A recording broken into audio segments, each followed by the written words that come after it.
Morjesta, olen Elias RM Heinolta ja mulla on tänään suuri kunnia päästä esittelemään tämän kauden hienoin uutuus Ducatilta eli Diavel V4.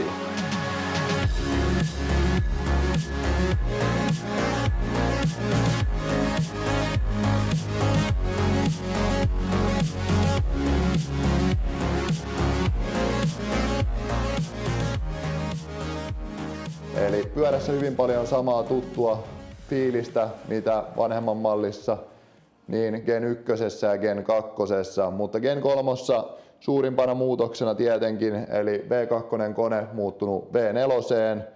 Pyörän ulkonäkö on vähän päivitetty, on tullut ehkä jopa vähän sporttisemman näköiseksi, takavalot on uusittu, todella hyvän näköinen ja kyllä se ehdottomasti uusi kone V4 niin antaa voimaa vähän eri tavalla sieltä alakierroksilla yläkierroksille asti.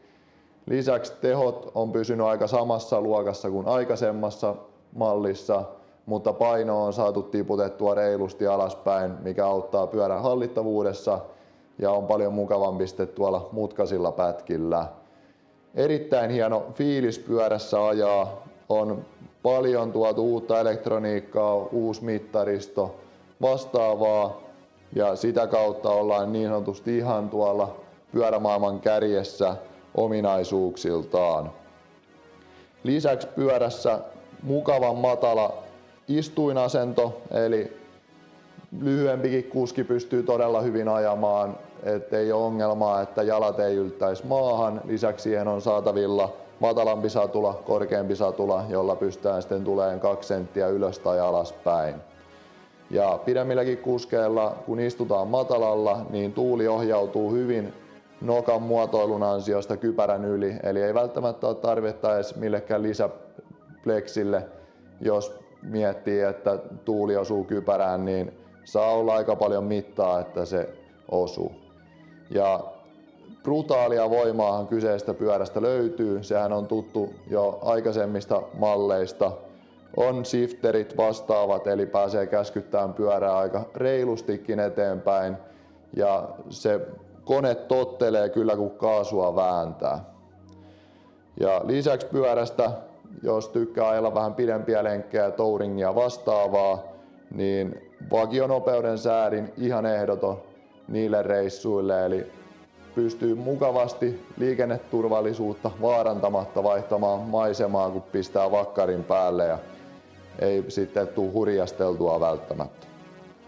Ja pyörän ajomodethan on täysin muokattavissa, eli pyörän ajomodeista pystyy jokaisesta muokkaamaan täysin halutunlaiset, eli ihan moottorista lähtien minkä verran se antaa tehoa.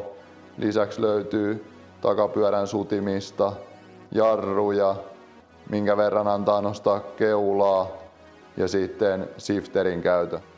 Ja pyörähän on saanut täyden uuden V4-koneen, eli sitä kautta pyörän ajomukavuus ja ajonautinto on noussut aivan uudelle tasolle. Eli pyörän moottori on paljon vähemmän värähtelevä kuin aikaisemmassa mallissa ja se näkyy selkeästi pidemmillä lenkeillä ajomukavuudessa. Lisäksi pyörän heppaluku on noussut 162 hevosvoimasta 168 ja vääntö ei ole kuitenkaan kärsinyt siinä sivussa.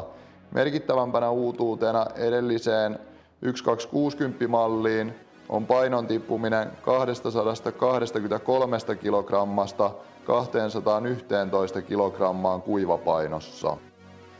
Ja pyörästään tosissaan löytyy kaikki nykyaikaiset ajoavustimet, mitä muistakin tämän hintaluokan pyöristä on totuttu löytymään, eli kuten aikaisemmin mainitsin, shifteri löytyy niin ylös ja alas.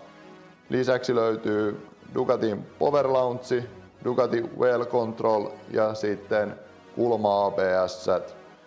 Ja nämä on semmosia, että niitä oppii arvostaan, kun niitä vaan tottuu käyttämään. Ja kaikki pyörän ajomodethan on täysin muokattavissa, eli pyörästä löytyy niin sporttia ja märänkelin ajomodia ja urbania, mutta kaikkia pystyy muokkaamaan haluamansa laisiksi. Eli jos tykkää vaikka, että jarrut ei ole ihan niin tiukat tai että moottori on pikkasen rauhallisempi käytökseltään, niin nämä onnistuu kaikki mittariston kautta.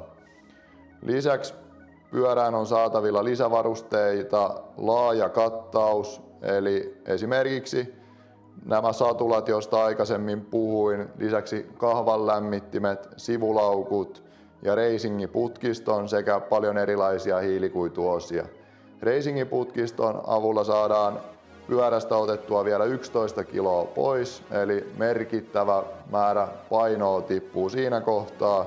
Lisäksi hevosvoimia tulee 7% lisää ja vääntö paranee 6%.